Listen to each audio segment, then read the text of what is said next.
여러분, 우리가 하나님 나라의 복음을 제대로 알지 못하기 때문에 이 시공간 안에 제한된 선언적 지식 가운데 어떤 일이라도 일어나기 위해서는 노력이 들어가야 되고, 반응이 일어나야 되고, 시간이 걸려야 되고, 인과 법칙에 의해서 어떤 결과를 얻을 수밖에 없다라는 그 인간의 제한된 지식과 믿음에서 벗어나지를 못하는 거예요. 그것이 바로 세상의 삶입니다.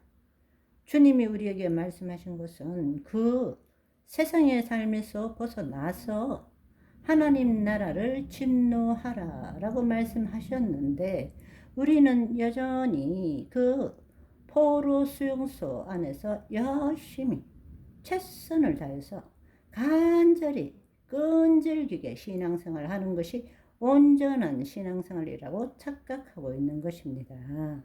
아니요, 그렇지 않습니다.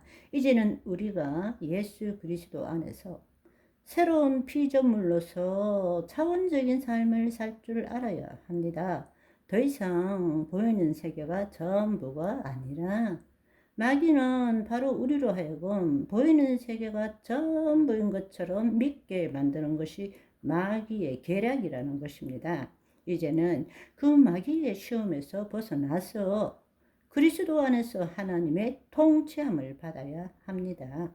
그 일을 위해서는 자아의식체인 혼이 더 이상 내 생각, 감정, 신체에 종노릇하는 것이 아니라 자유의지를 가진 혼이 하나님의 영 안에서 영이요 생명인 말씀으로 우리 몸을 통치할 줄 알아야 하고, 우리의 몸을 통해서 말씀의 실체가 내 삶 가운데 나타나야 한다는 것입니다. 우리는 이 세상의 상황과 처지에 영향받는 존재가 아니라 우리가 그리스도 안에 있음으로 말미암아 하나님의 통치가 나를 통해서 나타남으로 말미암아 이 상황과 처지를 변화시키는 것이 하나님의 자녀의 삶이라는 것입니다. 우리가 그 사실을 안다면 정말 우리는 어떻게 살아야 할지 우리는 분명하게 체험할 수 있고 깨달을 수 있게 된다는 것입니다. 그렇게 하기 위해서 우리는 성경의 이야기를 예수 그리스도의 이야기로 보아야 하고, 모든 기초는 완성된 종말론적 관점에서 성경을 볼 줄 알아야 한다는 것입니다. 아멘. 타락하기 전 인간, 그 인간이 바로 예수 그리스도의 모형이라는 사실을 알고 그것을 통해서 내가 누구인지를 깨달을 때부터 주님께서 이 역사를 통해서 우리를 위해서 행하신 일들이 무엇인지를 온전히 깨달을 수 있게 된다는 것입니다.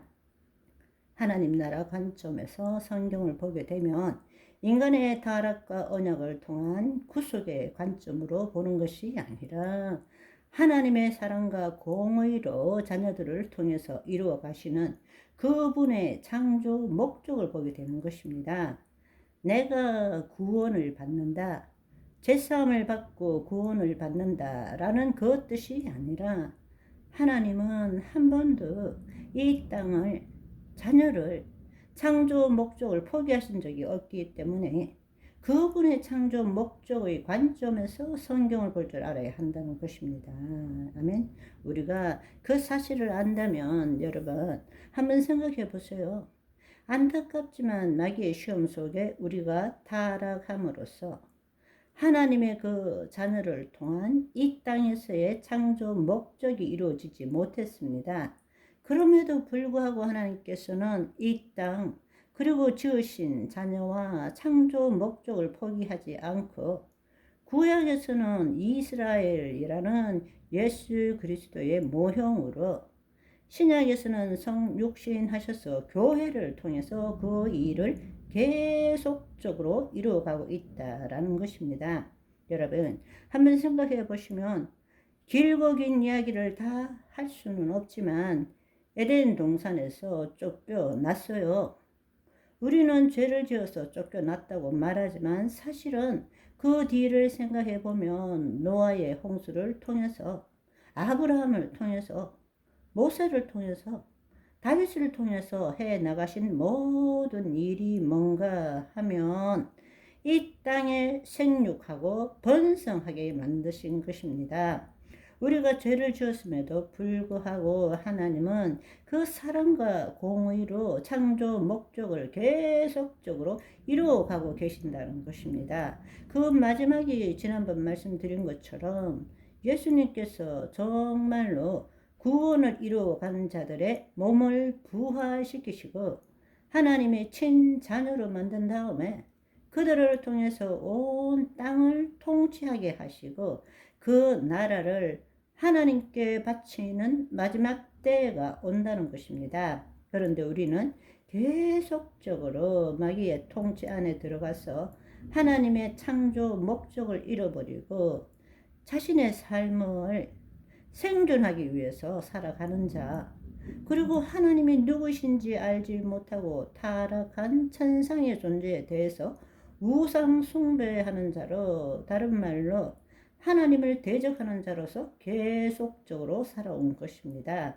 그것이 구약의 역사를 통해서 우리는 볼 수 있게 되는 것입니다. 여러분, 다시 한번 잘 생각해 보시면 우리가 완성된 종말론적으로 창조론을 보면 거기에는 놀라운 비밀이 숨어 있는 것을 볼 수 있습니다. 앞서 말씀드린 대로 하나님께서 천지 만물을 창조하시고 6일째 인간을 창조하셨어요. 그리고 7일째에 안식하셨습니다. 이때 안식한다라는 뜻은 히브리어로 샤바트라는 뜻인데, 샤바트의 뜻은 일을 멈춘다는 뜻이에요. 우리는 흔히들 안식한다 이러면 쉰다 이렇게 생각하지만 본래 창세기에 나오는 2장 1절에서 3절을 보시면 천지와 만물이 다 이루어지니라. 하나님이 그가 하시던 일을 7째 날에 마치시니 그가 하시던 모든 일을 그치고 7째 날에 안식하시니라. 하나님이 그 7째 날을 복되게 하사 거룩하게 하셨으니 이는 하나님이 그 창조하시며 만드시던 모든 일을 마치시고 그 날에 안식하셨음이니라. 이렇게 말씀하십니다. 여러분, 안식한다 이 말은 다 마쳤기 때문에 쉰다라는 뜻이 아니고 멈추셨다라는 뜻입니다. 아멘. 오늘은 여기까지. 바이바이.